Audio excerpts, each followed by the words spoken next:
సంక్రాంతి ముందుగా వచ్చినట్టు మనందరికీ కూడా. సంక్రాంతి అంటేనే రైతన్నల పండుగ. అలాంటి పండుగని ముందుగానే ఇక్కడ మనము ఆస్వాదిస్తూ ఎంతో ఘనంగా సంక్రాంతి నిర్వహించుకునేలాగా ఈరోజు ఈ యొక్క కిసాన్ మేళా నిర్వహించుకుంటూ, అనంతపురం అంటేనే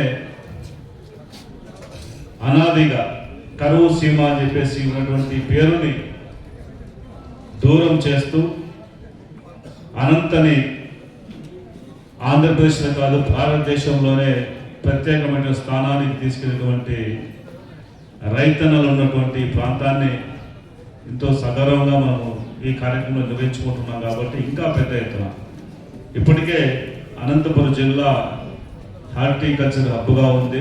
ఫ్రూట్ బౌల్ ఆఫ్ ఆంధ్రప్రదేశ్ అంటారు మనం. దీన్ని ఫ్రూట్ బౌల్ ఆఫ్ ఇండియాగా తీసుకెళ్ళాలి. ఎందుకంటే నేను చూస్తూనే ఉన్నా, మన ఆంధ్రప్రదేశ్లో కొన్ని ప్రాంతాల్లో కొన్ని పంటలు మాత్రమే పండిస్తున్నారు.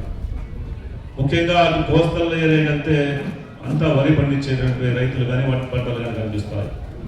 కొన్ని ప్రాంతాల్లో మిర్చి మాత్రమే పడుతుంది, కొన్ని ప్రాంతాల్లో కాటన్ మాత్రమే పడుతుంది, కొన్ని ప్రాంతాల్లో పొగాకు మాత్రమే పడుతుంది.